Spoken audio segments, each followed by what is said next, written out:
ఏ సందర్భమైనా సరే కొద్ది మందికి మాత్రమే పరిమితమై ఉంటుందండి.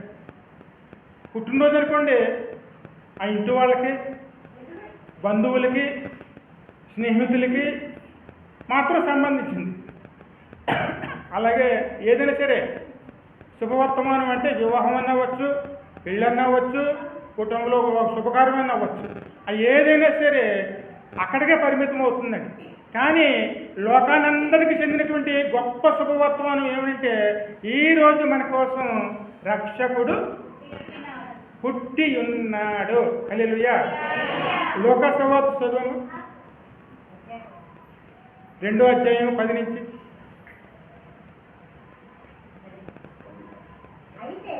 అయితే ఆ దూత భయపడకుడి, ఇదిగో అమ్మా ప్రజలందరికీ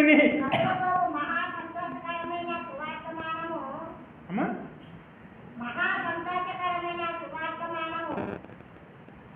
సంతోషమా మహాసంతోషమా? మహాసంతోషకరమైన శుభవర్తమానము నేడు మీకు తెలియజేయుచున్నాను. దావీదు పట్టణమునందు నేడు రక్షకుడు మీ కొరకు పుట్టి ఉన్నాడు. హల్లెలూయా. మనందరి కోసం ఎవరు పుట్టారండి? రక్షకుడు. ఆయన మనకు పుట్టారండి, అంటే మన కోసం జన్మించారు ఈ లోకంలో. అదే శుభవర్తమానం. ఇంకా ముంచదు.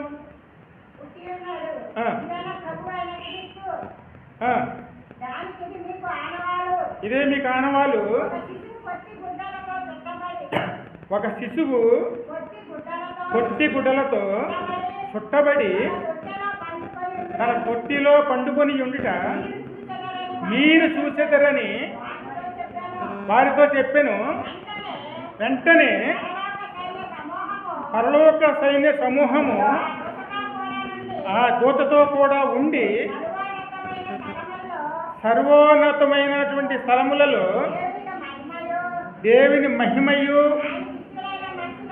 ఆయనకి ఇష్టులైన మనుషులకు భూమి మీద సమాధానమును కలుగును గాక అని దేవునికి స్తోత్రములు చేయుచుండెను. హల్లెలూయా. ఇది చాలా గొప్ప శుభవర్తమానం అండి. ఎందుకనొచ్చు, లోకంలో పరిస్థితులు అప్పుడు కానీ ఇప్పుడు కానీ చీకటి ప్రపంచానికి సంబంధించిందండి. చీకటి అంటే ఏమిటి? ఆధ్యాత్మిక అంధకారం అండి. ఆధ్యాత్మిక అంధకారం అంటే చాలా ప్రమాదం.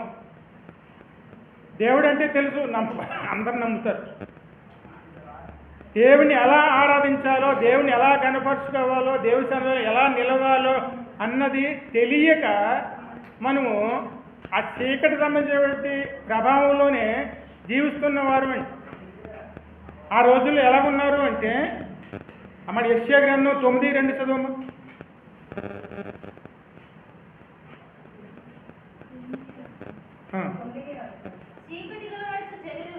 చీకటిలో నడుచు జనులు గొప్ప వెలుగును చూచుచుండిరి. మరణఛాయ గల దేశ నివాసుల మీద వెలుగు ప్రకాశించును. హల్లెలూయా. ఆ సమయంలో ఆ దేశాలన్నీ ఎలా ఉన్నాయండి? చీకటి అంటే ఏమిటి?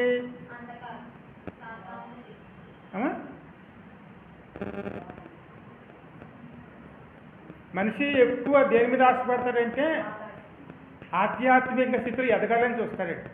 అందుకే మసీదులకు వెళ్తారు, గుళ్ళకి వెళ్తారు, చర్చిలకు వెళ్తారు. తమ దేవుడు అనుకున్న వారిని దేవుడు గణపరుచుకోవాలని రకరకాల ప్రయత్నాలు చేస్తారు. అందరూ కూడా ఒకే విధంగా వెళ్ళరండి. ఎవరికి తోచిన విధంగా వాళ్ళే వెళుతూ ఉంటారు. అందరూ అలాగే ఉన్నారు. ఆ సమయంలో పరిస్థితులు ఎలా ఉన్నాయంట?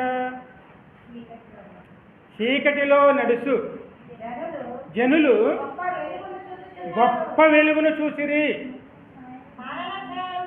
మరణఛాయ గల దేశ నివాసుల మీద వెలుగు ప్రకాశించును. నీవు జనములను విస్తరింపజేసి ఉన్నావు. ఎందుకంటే ఆ సమయంలో వారికి సంతోషం లేదు, సమాధానం లేదండి. రకరకాల ఇబ్బందులు, రకరకాల బాధలు, రకరకాల వ్యాధులు, అనేక రకాల సమస్యలు ఇవన్నిటిలో కొట్టుమిటాడుతూ వాటి పరిష్కారం కోసం ఎన్నోసార్లు తిరుగుతున్న పరిస్థితులండి. ఆ పరిస్థితుల్లోనూ వారు పెట్టిన మొర, ఎందుకంటే ఎక్కడికి వెళ్ళినా సరే ఏంటి పరిస్థితులు మారకపోవడంతో వారు మొక్కుబళ్ళు చేసుకోవటం, అవి చేసుకోవడం, ఇవి చేసుకోవటం, కడక వచ్చేటప్పటికి వారికి ఈ బాధల్లో పడి మొర పెట్టుకోవడం మొదలుపెట్టారండి. ఎందుకంటే ఆ మొర ఎక్కడికి వెళ్తుంది? దేవుని సన్నిధానికి వెళ్ళింది. దేవుని సన్నిధానికి వెళ్ళినప్పుడు దానికి పరిష్కారం, ఎందుకంటే మనం సృష్టించిన వాడు దేవుడు. ఆయననే మనం తెలుసుకునే విధంగా మనం నడిపించాలి. ఎందుకంటే మనకేమని తెలుసుకోలేము, ఎందుకంటే మనకు అంత కనిపోయేది అంతా కూడా నిజం కాదండి.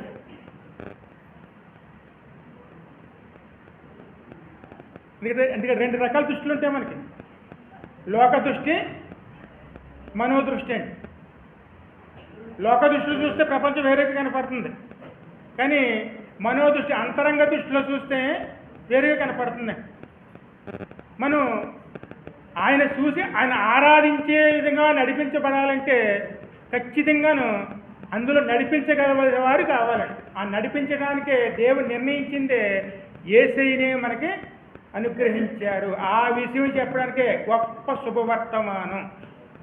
నేడు మీ కొరకు రక్షకుడు పుట్టి ఉన్నాడు. ఇప్పుడు ఆయనే ప్రభు అయిన యేసు. అదేవిధంగా ఇక్కడ మత్తయి సువార్త 2 చూడము, 2వ అధ్యాయంలో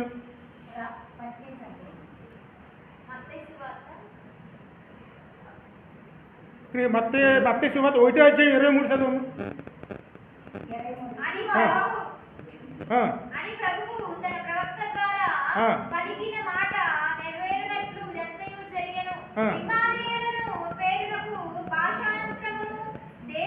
ఆయన ఎలా వచ్చారండి? ఇమ్మానుయేలుగా వచ్చారు. ఇమ్మానుయేలు అంటే ఏమిటి అర్థం? దేవుడు మనకు తోడని.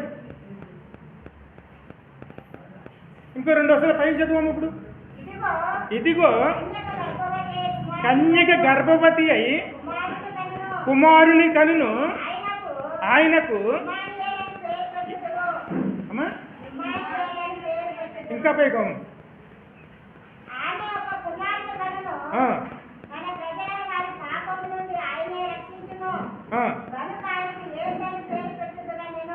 యేసే ఎందుకు వచ్చారు అమ్మా? ఇక్కడ వాకి స్పష్టంగా ఉందండి. ఆధ్యాత్మిక అంధకారం అంటే పాపములో పడి పాపంలో జీవిస్తూ అదే లోకంగా జీవించడమే ఆధ్యాత్మిక అంధకారం అండి. అంధకారం అంటే పాపములో పడి నశించిపోవటం అండి. అది వెలుగు ఉండదు. వెలుగంటే ఎవరు? ఆయనేనండి. నేను లోకానికి వెలుగునై ఉన్నాను, నన్ను కనుగొన్నవాడు జీవ వెలుగును కనుగొనును. ఆయన లోకానికి వెలుగు. అది ఇవ్వడానికి ఆయన కుమారుడిగా జన్మించారు. ఆయన పేరు యేసు. యేసు అంటే రక్షకుడు. రక్షకుడు అంటే ఎందులో రక్షిస్తారు? పాపముల నుండి. చదువు అక్కడ. వారి పాపముల నుండి ఆయనే రక్షించును కనుక ఆయన యేసు అని పేరు పెట్టబడును. యేసు అన్న మాటకి రక్షకుడు, క్రీస్తు అన్న మాటకి అభిషిక్తుడు. అంటే మనల్ని రక్షించి మనల్ని ప్రతిష్ఠించి సత్యములో నిలిపి మనల్ని పవిత్రులుగా మార్చే పనే యేసు క్రీస్తుగా చేస్తారు. యేసు అంటే రక్షించుకుడు, క్రీస్తు అంటే అభిషిక్తుడు. అంటే పరిశుద్ధ ఉన్నవాడు, పరిశుద్ధుడు, పరిశుద్ధ పరిచేవాడు. అంటే యేసుక్రీస్తులు ఏమున్నాయండి? రక్షకుడు,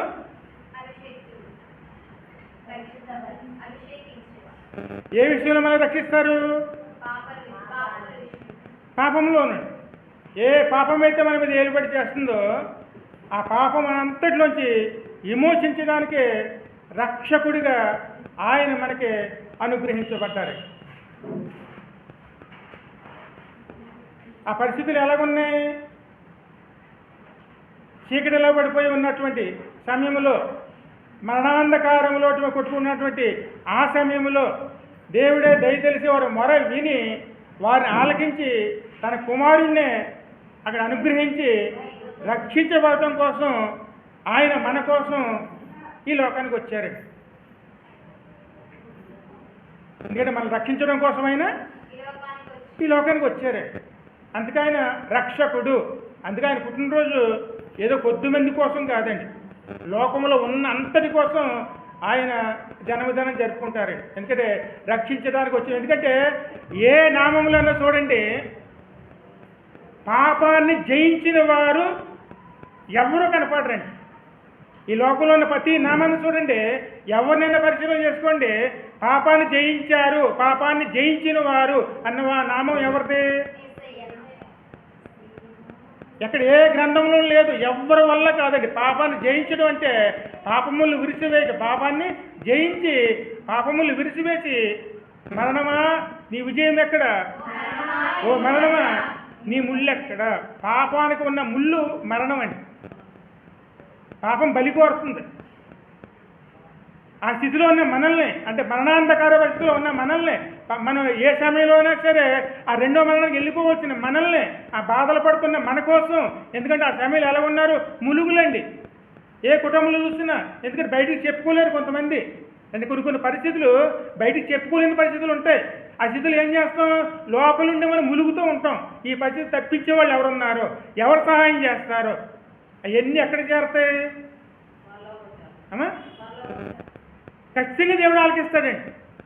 అవన్నీ ఆయన దగ్గర చేరినాయి కాబట్టి వారందరి కోసం ఆయనే నిర్ణయం తీసుకుని తన కుమారుణ్ణి ఆ మాట మీరు యోహాను సువార్త 3:17 చూడమ్మా.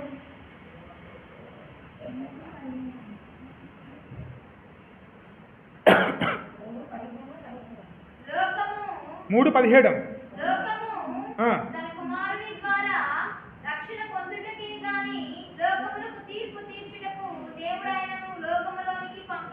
ఒక క్షణం ఆలోచించండి, ఆయన ఎందుకు వచ్చారు ఇక్కడికి?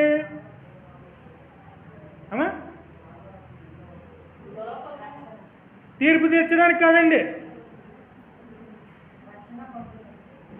ఈ లోకం ఎందుకు వచ్చారు ఆయన? ఎందుకు జన్మించారు ఆయన?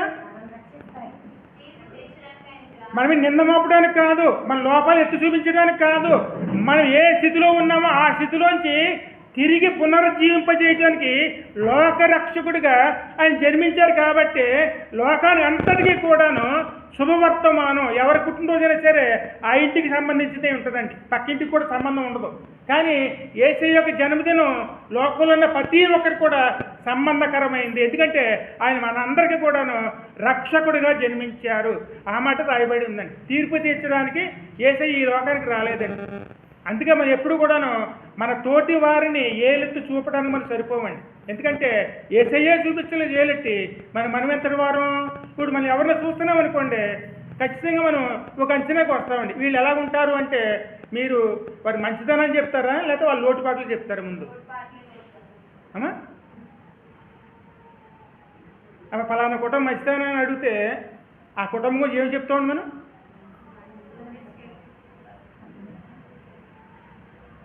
ఎప్పుడు కూడా మనం ఏలెత్తి చూపడానికి మనం సరిపోండి. మనల్ని రక్షించిన వాడే మన లోపాలు చూడలేనప్పుడు మనం ఇతర లోపాలు ఎలా చూడగలం? లోకానికి తీర్పు తీర్చడానికి రాలేదండి ఆయన, రక్షించడానికి. ఎందులోంచి రక్షించాడు ఆయన? అంధకారంలో పడిపోయిన మనల్ని రక్షించడానికి, మరణాంధకారంలో ఉన్నటువంటి మనల్ని రక్షించడానికి ఆయనే మనకి లోకరక్షకుడిగా అనుగ్రహించబడ్డారు. అందుకే మనకి గొప్ప శుభవర్తమానం. యేసు అంటే వారి పాపములోంచి రక్షించేవాడు. ఇమ్మానుయేలు అంటే దేవుడు వారికి తోడై ఉన్నవాడు. తోడని అర్థమండి. ఆయన మనకి లోకరక్షకుడండి. ఇంకా ముంచదు.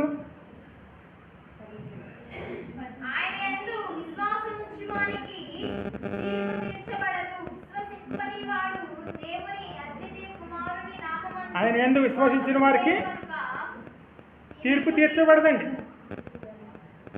ఆయనకి రక్షకుడిగా మనకి ఆయన మనకు అనుగ్రహించబడ్డారు. అందుకే ఇది మనకి గొప్ప శుభవర్తమానం. మరి ఏ విధంగా మరి ఆయన ఎవరు అనొచ్చు. అందుకే నిజానికి ఆయన ఎలాగుంటారు అంటే ఆ మాట ప్రకటన గ్రంథంలో 20 అధ్యాయంలో 11 నుంచి 13 వరకు చదువు.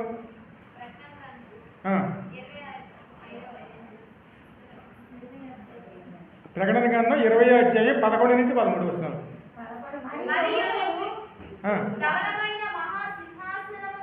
అక్కడ ధవళమైన మహాసింహాసనమును దాని మీద ఆసీనుడై ఉన్న ఒకని నేను సూచితిని. భూమి ఆకాశములు ఆయన సమీపము నుండి పారిపోయేను, వాటికి నిలువు చోట లేదు, కనబడకపోయేను. మరియు గొప్పవారేమి కొద్దివారేమి మృతులైన వారందరూ ఆ సింహాసనం ఎదుట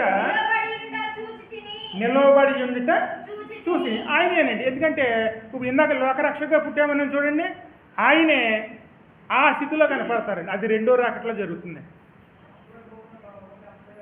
ఇంతకీ యేసయ్య ఎవరు? ధవళ సింహాసనం మీద ఉన్నటువంటి రాజులకే రాజు, ప్రభులకే ప్రభు అండి. భూమి ఆకాశములకు చోటు లేదు. ఎందుకంటే మన ద్వారా వచ్చినట్టు ఈ పాపములు, ఈ దోషములు, అపరాధములు అన్ని కూడా భూమి అంతా నిండిపోయి భూమి నాశనానికి, ఆకాశం నాశనానికి దారితీస్తాయి. దేవుని దగ్గర నిలవు. అందుకే భూమికి నశింపు ఉంది, సర్వ సృష్టికి నశింపు ఉంది.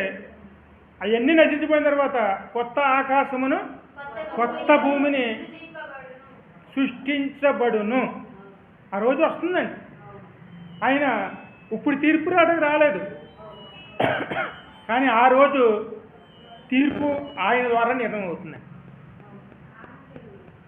ఖచ్చితంగానండి. అది ఈరోజు తీర్పు తీర్చడం ఇప్పుడు రాలేదు ఆయన, కానీ రెండో రాకట్లో ఆయన వచ్చినప్పటికీ తీర్పు తీర్చబడుతుంది. ఏ విధంగా తీర్చబడుతుంది? గొప్పవారేమి కొద్దివారేమి మృతులైన వారందరూ ఆ సింహాసనం ఎదుటే నిలవబడి ఉండుట చూచితిని. అప్పుడు గ్రంథములు ఇప్పబడెను. ఏ గ్రంథాలు అమ్మా? మరియు జీవ గ్రంథమును వేరొక గ్రంథమును ఇప్పబడేది. ఎందుకంటే ఏ గ్రంథాలు? ఈ లోకంలో మనం చేసిన ప్రతి క్రియ కూడాను ఆ గ్రంథాల్లో రాయబడుతున్నాయి. 2 గ్రంథాలు ఉంటాయి. ఒకటి జీవ గ్రంథము, పాపములు క్షమించబడిన వారి ఒక వివరాలు రాసే గ్రంథం అండి, అది జీవ గ్రంథము. రెండో గ్రంథము క్రియా గ్రంథము. ఈ 2 గ్రంథాలు కూడా అక్కడ రాయబడి ఉంటాయి. మనందరూ అక్కడికి వెళ్ళవలసిందే. ఎవరు ఎంత గొప్పవారైనా, ఎంత చిన్నవారైనా, ఎంత అల్పులైనా, ఎంత గనులైనా వాళ్ళందరూ ఎక్కడి నుంచి రావాలి? దేవుని ఎదుటండి. గొప్పవారు అంటే ఎవరంటారేమో, తన ముందు చాలా మంది వెళ్ళిపోయారు కదండి. దేవదాసయ్య గారు కానీ, ఓషన్న గారు కానీ, ఇంకా మన శేషరత్నం గారు కానీ, ఎంతతో గొప్ప వాళ్ళందరూ వెళ్ళిపోయారు. అల్పులు ఉన్న వాళ్ళు కూడా వెళ్ళిపోయారు. మన ముందు జీవించిన వారు కూడా వెళ్ళిపోయారు. వాళ్ళందరూ ఎక్కడి నుంచి వాళ్ళు రేపొద్దన్నా? కొందరు ఏమోను మహిమను అందుకోవడానికి నిల్చుంటారండి, కొంతమందిని ఏమోను తీర్పులోకి వెళ్తాను నుంచుంటారు. అందుకే అక్కడ ఏమున్నాయి గ్రంథాలు? జీవ గ్రంథము, క్రియా గ్రంథం అండి. మరి ఈ స్థితి మందే, ఈ పరిస్థితుల్లో ఉన్న మనము ఖచ్చితంగా కనుక ఆయన మనలో జన్మించకపోతే మనం చేసే ప్రతి క్రియ కూడాను రేపొద్దు లెక్కలోకి వస్తుంది. ఖచ్చితంగా మనం తీర్పులోకి వెళ్ళిపోతామండి. అది దేవునికి ఇష్టం లేదు. ఇష్టం లేదు కాబట్టి మనల్ని మార్చడానికి, మన కొత్త జీవితం ఇవ్వటానికి. ఎందుకంటే మనిషి అన్నవాడు అంతరంగం ఎప్పుడు చూడండి, మనిషి స్వభావం గురించి పెద్దవాళ్ళు చెప్తారు చూడండి, పుట్టుకతో వచ్చిన స్వభావం ఏమాత్రం పోదండి. కానీ యేసయ్య ద్వారా ఉన్న శక్తి ఏమిటంటేనే స్వభావాలు మార్చే దేవుడండి. అంటే పాపాలు ఒకటే కాదండి, స్వభావ లక్షణాన్ని మార్చేటువంటి వారు. అందుకే ఆయన ఈ లోకానికి వచ్చినప్పుడు ఆయన కుమారుడుగా మనకు అనుగ్రహించబడ్డారు. అందుకే ఆయన భుజాల మీద ఏమున్నది? రాజ్యభారము. ఎందుకంటే నేను మోస్తున్న పాపములు, నా అపరాధములు, నా దోషములు ఇవన్నీ ఏం చేస్తున్నాయి? మా కుటుంబం మీద ఏలుబడి చేస్తున్నాయి. ప్రతి కుటుంబం ఇదే పరిస్థితి అండి. నీ చేసినవి నా కుటుంబం మీద ఏలుబడి చేస్తున్నాయి, మీరు చేసినవి మీ కుటుంబం మీద ఏలుబడి చేస్తున్నాయి. ఎక్కడ చూసి ఏమున్నది? అంధకారం మాత్రం కనపడుతుందండి, బాధలు కనపడుతున్నాయి. ఇవన్నిటిలో బాధపడుతున్నవారు ఇక్కడ బాధలే కాదండి, రేపు పొద్దున ఎక్కడికి వెళ్ళాలి? ఆ తీర్పులో కూడాను నిలబడవలసిన పరిస్థితి వస్తుంది. కాబట్టి మనల్ని మార్చడం కోసం ఆయన ఈ లోకానికి వచ్చి మనల్ని నడిపించడం కోసం కుమారుడిగా తన భుజాల మీద రాజ్యభారాన్ని వహించుకున్నారు. కుమారుడికి ఎలా వహించుకుంటారో అనొచ్చు. బైబిల్ గ్రంథంలో మాట ఉందండి, ఏ కుటుంబంలో అయినా సరే జ్యేష్ఠ కుమారుడి మీద సమస్త భారం వహించబడుతుంది. అది ఇప్పుడు కూడా ఉంది కదండి. ఇంట్లో పెద్ద కుమారుడి మీద ఏముంటుంది? ఏ బాధ్యత? దేవుని వాక్యంలో చెప్పేది ఏమిటంటే, బాధ్యత అంటేనే ఆధ్యాత్మిక బాధ్యతతో పాటు ఈ జీవన బాధ్యతలు కూడా ఉంటాయి. ఎప్పుడు కూడా జ్యేష్ఠ కుమారుడి మీద రెండు ఉంటాయండి. ఒకటి ఆధ్యాత్మిక దేవుళ్ళు నడిపించవలసిన బాధ్యత జ్యేష్ఠ కుమారుడిది, కుటుంబాన్ని దేవుళ్ళు నడిపించవలసిన బాధ్యత జ్యేష్ఠుడిదండి. అలాగని కుటుంబాన్ని ఆర్థికంగా కానీ ప్రతి ఒక్క జీవనాధారం కింద నడిపించవలసిన బాధ్యత జ్యేష్ఠుడిదేనండి. మరి మనకి అందరికీ కూడా ఆయన జ్యేష్ఠుడిగా వచ్చారు. అది వాక్యంలో ఉంది కదండి. వాక్యంలో ఎక్కడుంది?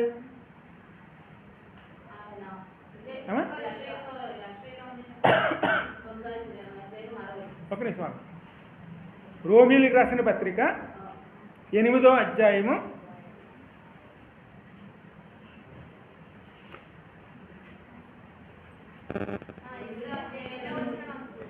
27వ వచనం ఉంటుంది చూడమ్మా. ఒక్క నిమిషం 29 అందరూ కూడా జాగ్రత్తగానండి. ఎందుకనగా తన కుమారుడు అనేక సహోదరులలో జ్యేష్ఠుడగినట్లు దేవుడు ఎవరిని ఎరిగినో వారు తన కుమారునితో సారూప్యం, అంటే ఆయనలా మారాలనుకున్న వారి కోసం దేవుడు నిర్ణయించి. ఎందుకంటే ఆశపడే ప్రాణాన్ని తృప్తిపరిచే దేవుడు. నువ్వు మారాలని ఆశపడి ఉన్నది, ఎలాగైనా నా జీవితాన్ని మార్చుకోవాలని ఆశపడుతున్నాం మనం. మన ఆశని ఆయన తీర్చడానికే ఈ లోకానికి వచ్చారండి. అందుకే అనేక సహోదరులలోనూ ఆయనే జ్యేష్ఠుడగినట్లుగా, అంటే ఆయనే జ్యేష్ఠ కుమారుడిగా జన్మించి ఎవరైతే ఆయన స్వీకరిస్తారో వారి కుటుంబ బాధ్యతని ఆయన భుజాల మీద వేసుకున్నారు. ఆ బాధ్యత ఎటువంటిది?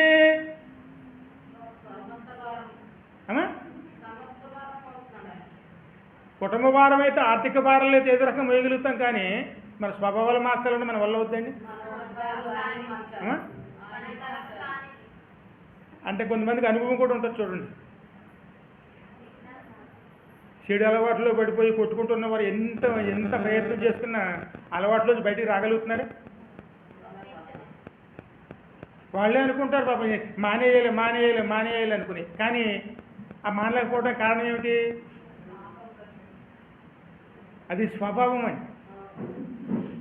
కానీ యేసయ్య స్వభావాన్ని మార్చేవాడు.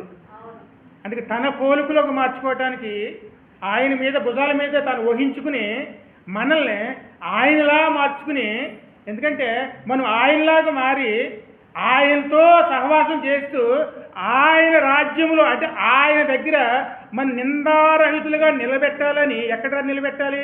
ఇంత ప్రకటన గ్రంథంలో చదువుకున్నాం చూడండి.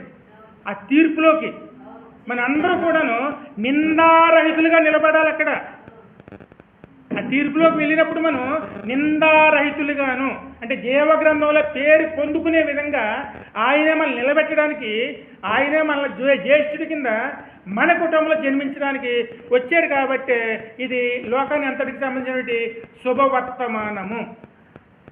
అందుకే ఆయన జ్యేష్ఠుడు. ఏ కుటుంబం చేర్చుకుంటే ఆ కుటుంబంలో ఆయన జ్యేష్ఠుడిగా ఉండి ఆ కుటుంబ భారాన్ని ఆయన వహిస్తారండి. ఏ విధంగా అంటారేమో ఆ మాటకి 1 కొరింథీయులు చూస్తే 1:6 చదవండి, 6 నుంచి.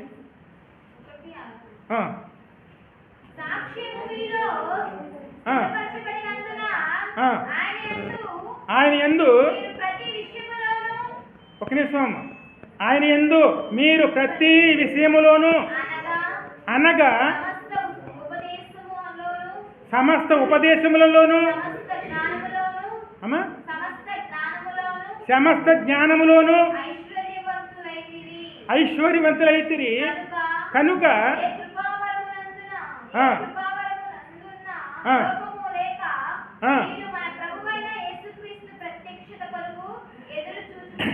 ఎదురు చూచుచున్నారు. మన ప్రభువైన యేసుక్రీస్తు దినమునందు మీరు, ఈ మాట అందరూ పలకండి ఒకసారి, మేమందరము నిరాపరాధులా ఉండునట్లు అంతము వరకు ఆయనే మిమ్మల్ని స్థిరపరుస్తారు. ఎందులో స్థిరపరుస్తారైనా?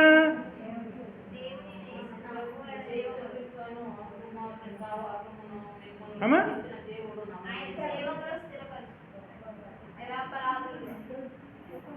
మరి ఈ లోకంలో మన నిరాపరాధులను ఎంతమంది పిలుస్తారండి? అమ్మా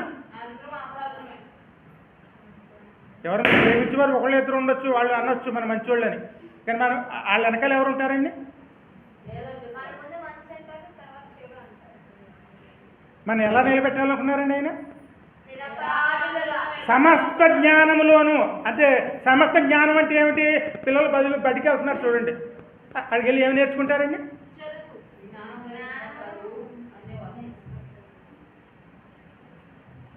మా పిల్లలందరూ అంతకేసి పంపేది. దేవుని సన్నిధి కూడాను ఒక విధంగా పెద్ద బాల శిక్ష అండి. పిల్లలు ఇక్కడ స్కూల్కి వెళ్ళి జ్ఞానాన్ని నేర్చుకుంటున్నారు. మనం కూడాను దేవుని సన్నిధానంలోనూ ఆత్మీయ జ్ఞానాన్ని నేర్చుకోవాలి. అది దేవుని ఉద్దేశం. ఎందుకంటే మనం నిరపరాధులుగాను అనింద్యులుగాను మనం అక్కడ నిలబడాలి. అక్కడ నిలబడాలంటే మనం ఎలా నిలబడాలి, ఎలా ముందుకు వెళ్ళాలి అన్నీ కూడాను ఆయనే మనకి బోధించేవారు. అంటే ఆయన పేరు బోధకుడు. బోధకుడు అన్నవారు ఒకళ్ళేనండి లోకంలోను, ఖచ్చితంగా ఆయనేనండి. ఆయనే మనకు బోధకుడు. ఆయన దగ్గర నేర్చుకునేవారునే ఉండాలి. ఆ మాట మీరు చదవాలంటే ఒకసారి గలతీయులకు రాసిన పత్రిక చూడమ్మా.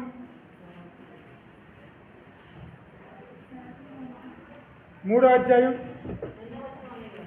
ఒక నిమిషం, 3:25. ఒక నిమిషం అమ్మ, ఇంకో వస్తువు పెంచాలి. 24 చదవండి అమ్మ, ఒకళ్ళు చదవండి. కాబట్టి మనము విశ్వాస మూలమున నీతిమంతులమని తీర్చబడినట్లు క్రీస్తునంతకు మనలను నడిపించుటకు ధర్మశాస్త్రము మనకు బాల శిక్షకుడాయను. హల్లెలూయా. మరి దేవుని వాక్యాన్ని ఎందుకు ఉపయోగించుకుంటున్నాను మనం? అమ్మా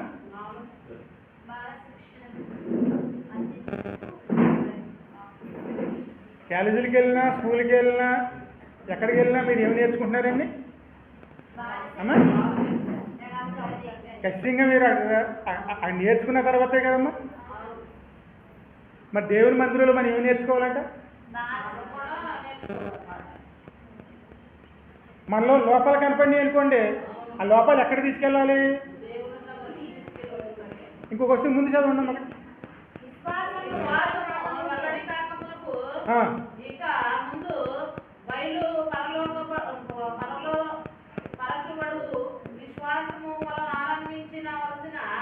వారముగా చెరలో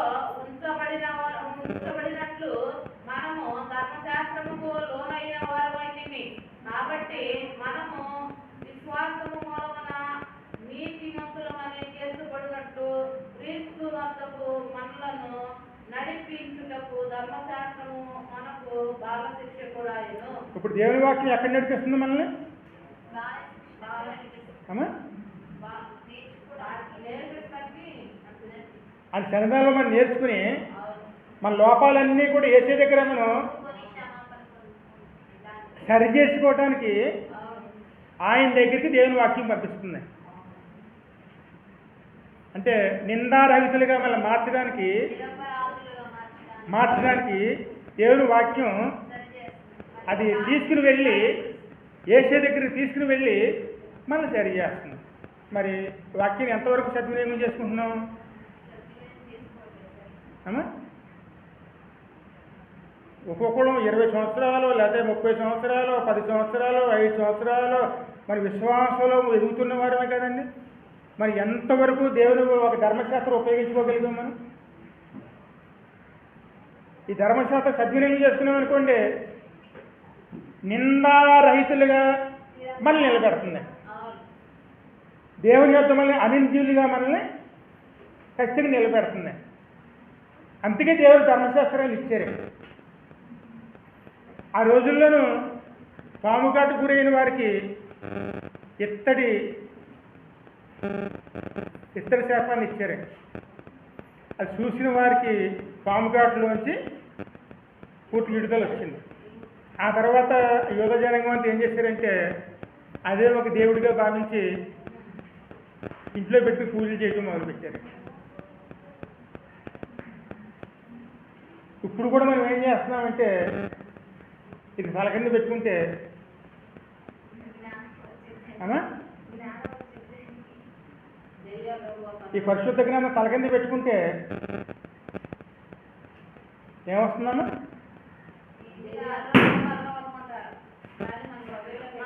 అది ఈ గ్రంథం మనకి ఏం చేస్తుందని చెప్పారండి? ఏసే దగ్గరికి తీసుకెళ్ళేదే దేవుని గ్రంథం. మనం ఏసే దగ్గరికి వెళ్ళినప్పుడు ఈ గ్రంథం ఏదైతే మనలో లోపాలు చూపించిందో ఆ లోపాలన్నీ కూడాను సరిచేసేదే ఏసేయండి. చక్కగా మనం ఉపయోగించుకున్నాం అనుకోండి, కొద్ది రోజుల్లోనే మనం నిందారహితులుగా మారిపోతాం. అది కనుక మనం అక్కడికి అర్థం చేసుకున్నాం అనుకోండి, ఏ రోజైనా సరే మనలో లోపాలలాగానే కనపడతాయి. ఇది చక్కగా ఉపయోగించుకున్నాం అనుకోండి, మనలో ఉన్న పాపం కానీ అపరాధం కానీ దోషము కానీ అవన్నీ కూడాను ఏసే రక్తం ద్వారా కడగబడతాయి. అది ఆయన దగ్గర తీసుకువెళ్ళాలి. ఏ లోపమైతే మన దగ్గర ఉందో, ఏ లోపం గురించి దేవుని వాక్యం మాట్లాడుతుందో అది గ్రహించుకుని ఆ విషయాన్ని దేవుని యొద్దకు తీసుకుని వెళ్ళి ఆయన దగ్గర మనం పరిష్కరించుకునే వారునే ఉండాలి. అలా స్థిరపడ్డామనుకోండి, ఖచ్చితంగా నువ్వు ఆశపడే ప్రాణాన్ని తృప్తిపరిచే దేవుడు. అందుకోసం మనకైనా లోక రక్షకుడు. యేసు అంటే వారి పాపముల నుండి రక్షించేవాడు. ఎందరైతే ఉపయోగించుకుంటారో వారందరూ కూడాను కుమారుని యొక్క స్వరూపంలోకి మార్చబడతారు. అలా మార్చబడిన రోజే నిజమైన క్రిస్మస్ అండి. లేకపోతే పండగ వచ్చిన తర్వాత లెక్కలు వేసుకుంటే ఏమవుతుందండి? పొద్దున్న సంతోషంలో పండుగ చేసుకున్నాం, రాత్రి నిద్రపోయేటప్పుడు సంతోషం కొంతమందికి ఉంటుంది. లెక్కలు వేసుకుంటే తెలుస్తుంది ఇందులో బాధ. పండగ దండగా అవ్వకూడదండి.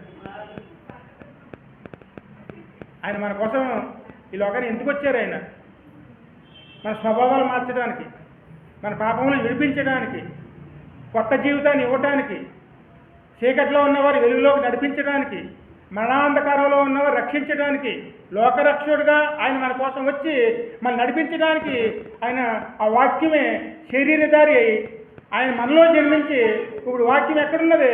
నన్ను ధరించింది. ఇప్పుడు నన్ను ధరించిన వాక్యం ఏం చేస్తుంది? నన్ను సరి చేస్తుంది. ఈ వాక్యం మిమ్మల్ని ధరిస్తుంది. మిమ్మల్ని ధరించి ఏం చేస్తుంది? మిమ్మల్ని సరి చేస్తుందండి. మరి చేర్చుకునేవారు ఎంతమంది? ఆ వాక్యాన్ని కనుక చేర్చుకున్నారనుకోండి, ప్రతి ఒక్క విషయంలో కూడాను నిందారహితులుగా మారుస్తుందండి. అందుకోసం ఈ లోకంలోనైనా ఆయన జన్మించారు.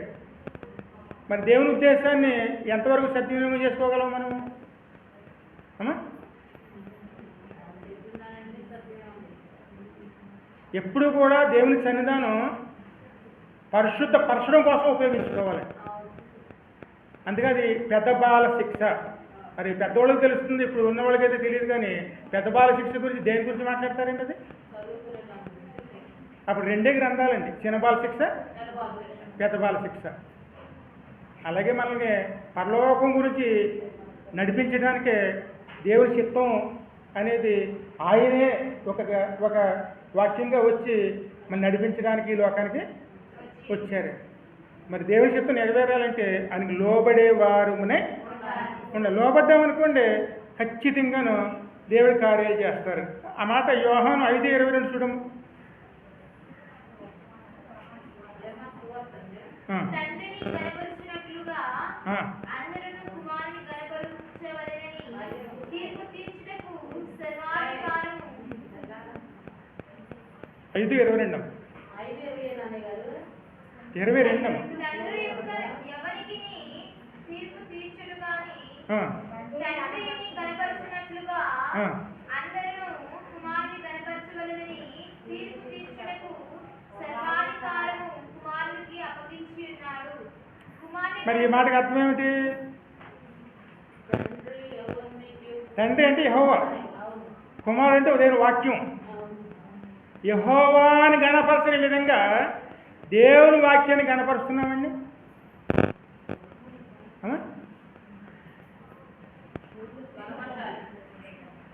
ఎందుకని దేవుని వాక్యం గణపరచడం అంటే మాటకి అర్థం ఏమిటి?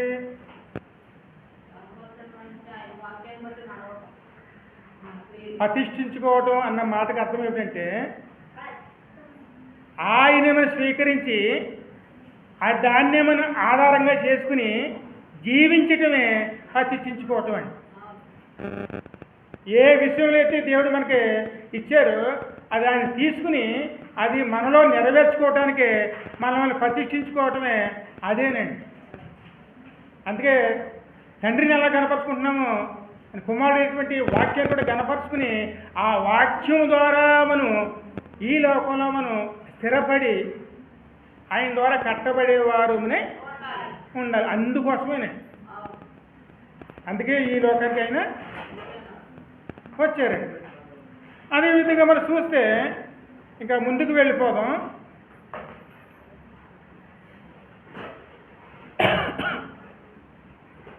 సరే, యెషయా గ్రంథం 61 చూడము. 61 2 నుంచి 5 వచనాలు.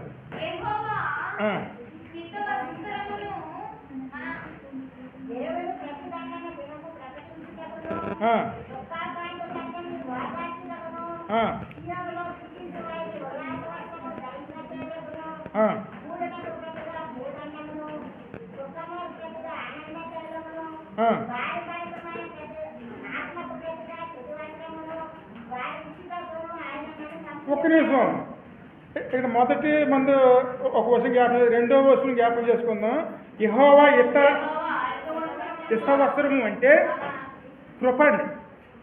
దేవుని కృప ప్రకటించేటువంటి సంవత్సరమే. దేవుని వర్తమానం ఎప్పుడైతే మీకు అనుగ్రహించబడిందో అదే ఇత సంవత్సరము. ఇది ఏ రక్షణ దినము? నేడే రక్షణ దినము. ఎప్పుడైతే మీరు శుభవార్త వింటారో అదే రక్షణ దినం అండి. అది ఇత సంవత్సరము, అదే కృపా సత్య సంపూర్ణ అండి. అదే అది దేవుడు మనకి ఏమి ఇచ్చాడండి, అది మనకు అనుగ్రహించారు. అదే ఆ విషయమే ఈ రోజు జ్ఞాపకం చేసుకుంటున్నాను అన్నమాట. నేడే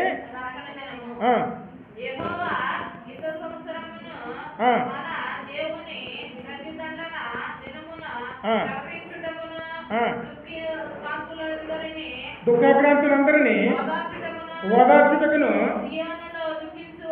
సియోనులో దుఃఖించు వారికి ఉల్లాస వస్త్రములను ధరింపజేయుటకును బూడిదకు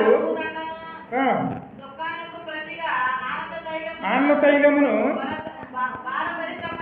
భారభరితమైన ఆత్మకు ప్రతిక శుద్ధి వస్త్రమును వారికిచ్చుటకును ఆయన నన్ను పంపి. ఆయన ఎందుకు వచ్చారు అర్థమైంది కదమ్మా.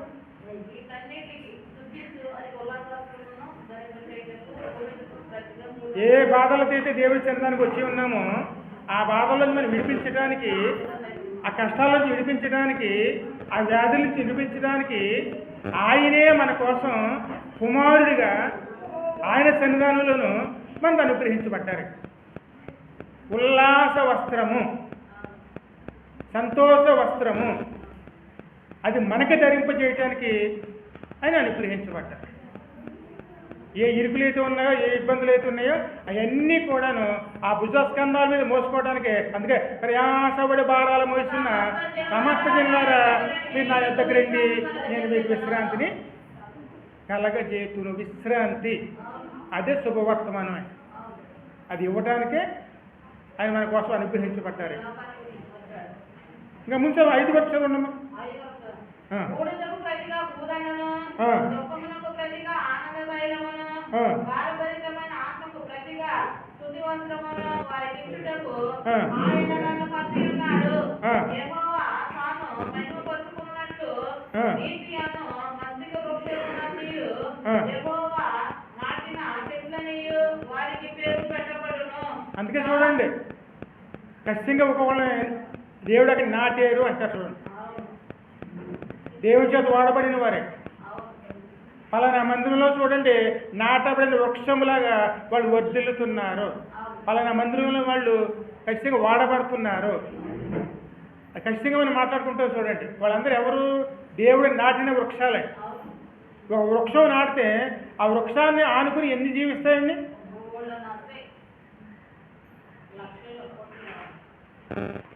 అలా వాడబడిన వారిని దేవుడు ఎప్పుడూ కూడా ఆశీర్వాదకరంగా చూస్తాడు. ఇంకా ముంచదమ్మ. చాలా కాలము నుండి పాడైన స్థలములను వారు కట్టుదురు, పూర్వమున పాడైన స్థలములను కట్టుదురు, పాడైపోయిన పట్టణములను నూతనముగా స్థాపించుదురు,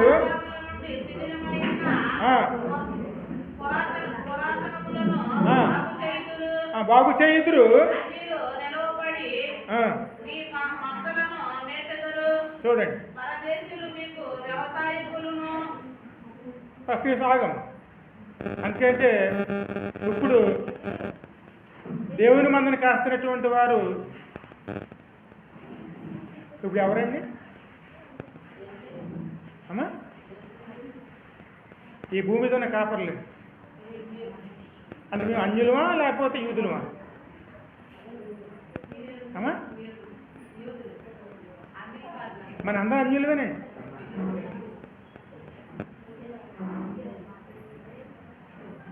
అమ్మా, దేవదాసయ్య గారు అన్యులే, ఓసన్న గారు అందులే, అందరూ అన్యులే. మేము అన్యులమే, మన అందరూ అన్యులమే, ఎవరు యూదులం కాదు. అది నెరవేర్చే విధంగా దేవుడు నడిపిస్తున్నాడు. ఇప్పుడు ఈ రోజు మనం ఇక్కడ కూడుకున్నామంటే ఆయన నామంలోను అన్యులే మందను మేపుదురు, పరదేశకులు మీకు వ్యవసాయకులను, ద్రాక్ష తోటను కాపాడువారు అగు ద్రాక్ష తోట సంఘాలే. దేవుడు ఎన్ని రకాలుగా మనల్ని వాడుకుంటాడో చూడండి.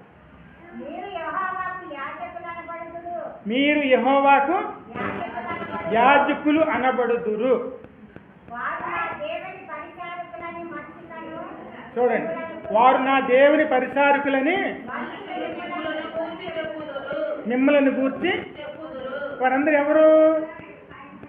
యేసయ్య ద్వారా నడిపించబడిన వారే. వారందరినీ ఎలా మారుతారండి? వారి స్వభావాలు మార్చి కొత్త జీవితాన్ని ఇస్తారండి. ఆ కొత్త జీవితమే దేవుని పరిచర్లే.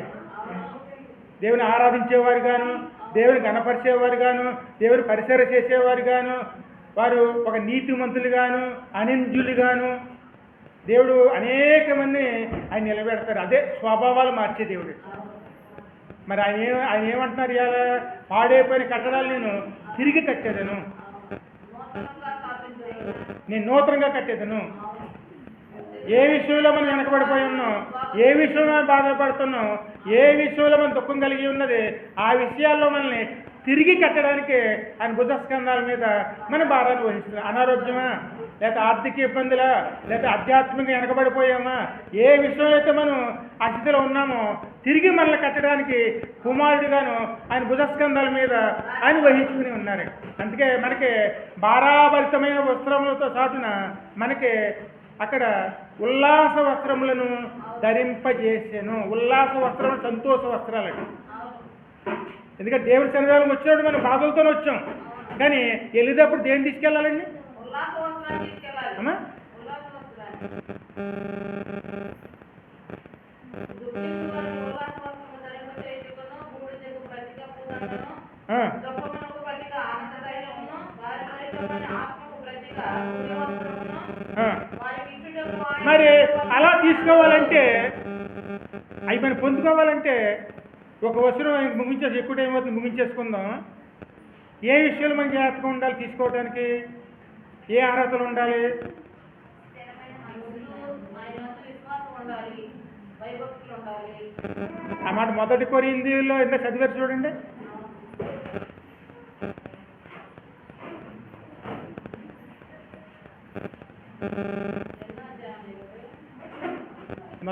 మొదటి అధ్యాయంలో 6వ వచనం 9వ వచనం. మీ సాక్ష్యము మీలో స్థిరపరచబడినందున ఆయనందు మీరు ప్రతి విషయములోనూ అమ్మా అనగా ఏ విషయంలోనండి? ప్రతి విషయములోనూ అందుకే అర్థమవుతుందా? ప్రతి విషయంలో కూడాను అనగా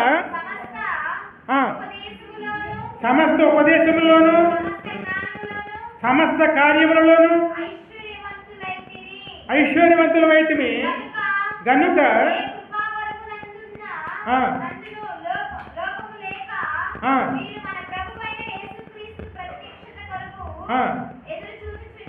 ఎదురు చూస్తున్నారు. ఆ రోజు నిరపరాధులుగా ఉండినట్లు అంతము వరకు ఆయనను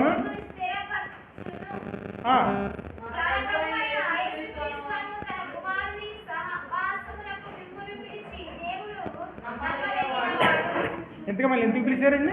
ఆయన సహవాసానికి అమ్మా ఆయన సహవాసానికి పిలిచారు. ఇంకా చదువు.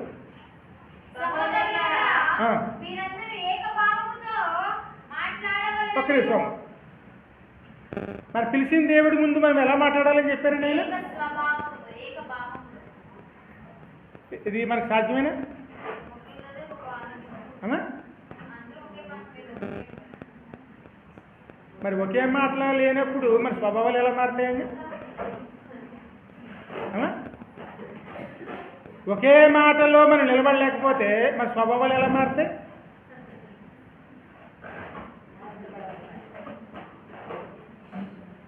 ఇంకా చదవండి. ఒకే మాట అండి,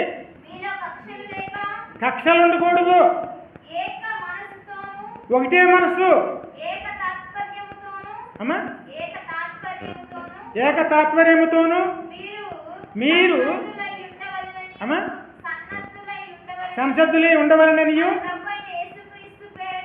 మన ప్రభువైన యేసుక్రీస్తు పేరుట మిమ్ములను వేడుకొనుచున్నాను. హల్లెలూయా.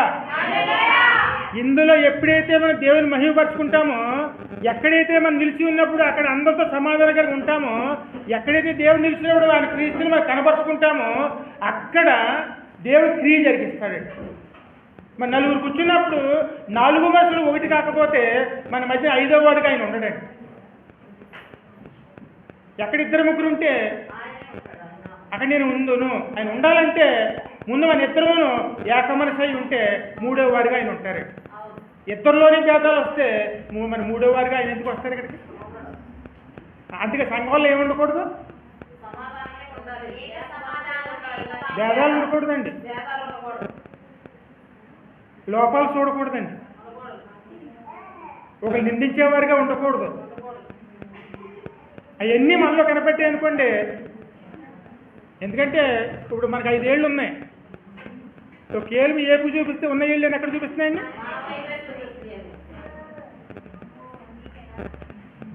అందుకే మనం ఆ విశ్వంలో కనుక మనం అందులో పడిపోయామనుకోండి, ఏ నాడు కూడా మనం క్రీస్తు స్వరూపాన్ని ధరించుకోలేమండి.